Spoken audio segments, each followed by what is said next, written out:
Assalamu alaikum. In this video, we are going to discuss about the data organization and analysis.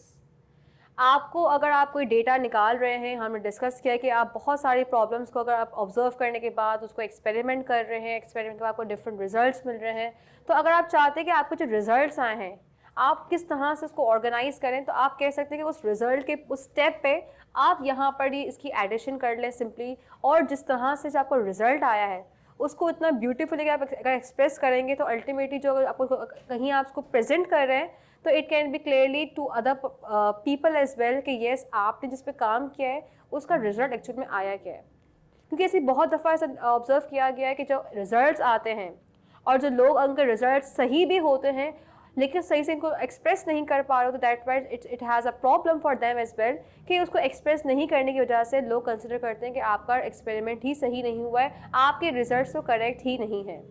So yes, it's a very best and very important point that you need to note down in your lecture notebooks, that yes, if you are just having a proper organization of your data, of your results and proper analysis of that your results, that can help you to forward that results to other persons as well, और आप उसको clearly explain भी कर सकते हैं। तो किस तरह से आप ऑर्गेनाइज करेंगे जो मेरे रिजल्ट्स हैं, तो उसको आप टेबल्स की फॉर्म में, ग्राफ्स की फॉर्म में इसको एक्सप्रेस कर सकते हो। Tables it can depend on you कि आप कौन से टेबल्स यूज़ कर रहे हैं।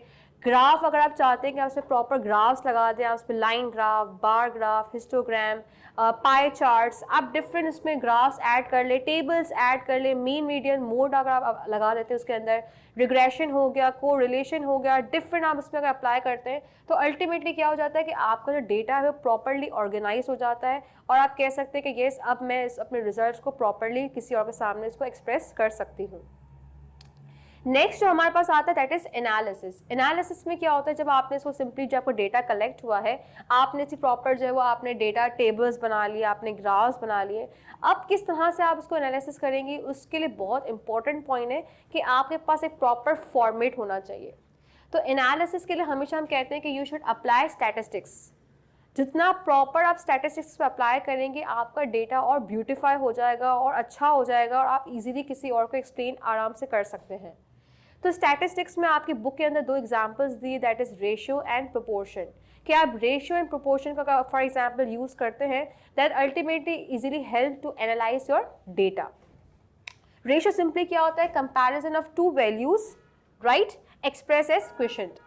आप क्या करते हैं, दो वैल्यूज़ को क्या कर रहे होते हैं, सिंपली कंपैरिजन कर रहे होते हैं। फॉर एग्जाम्पल्स मैंने एक फ्लावर लिया, उसमें चेक किया कि एक का 4 है, एक का 12 पेटल्स है, तो मैं इसमें क्या कर रही हूँ, सिंपली कंपेयर कर रही हूँ।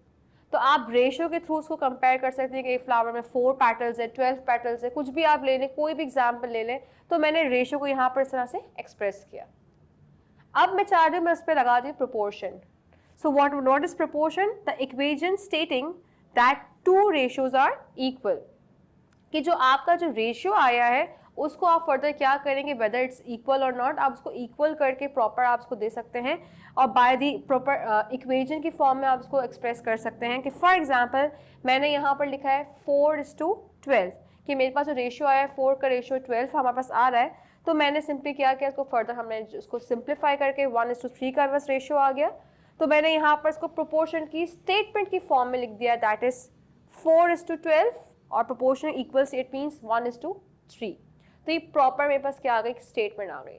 तो यानी अगर आप वर्ड्स के बजाय अगर आप प्रॉपर स्टैटिस्टिक्स अप्लाई कर रहे हो, प्रॉपर टेबल्स अप्लाई करो, प्रॉपर ग्राफ दे रहे हो उसको, तो आपका जो रिजल्ट है वो और ब्यूटीफाई होकर और अच्छे से क्लियरली आपको खुद को भी एनालाइज हो जाएगा कि येस मेरा जो रिजल्ट आया वो बेस्ट आया है, और आप किसी को भी इसको एक्सप्लेन ईजिली कर सकते हो। So this is another we have discuss, और आप इस पॉइंट को ऐड कर लें आफ्टर योर रिजल्ट्स। और रिजल्ट्स के बाद जब आपने इसको प्रॉपर ऑर्गेनाइज कर लिया, उसको एनालाइज कर लिया, तो आप अपना लास्ट का जो स्टेप है दैट इज़ द कंक्लूजन, उसको बहुत अच्छे से इसको आप जॉट डाउन करके वर्ड्स की फॉर्म में एक्सप्रेस कर सकते हो, स्टेटमेंट्स की फॉर्म में इसको एक्सप्रेस कर सकते हो। So this was all about this topic. Thank you so much. अल्लाह हाफिज़।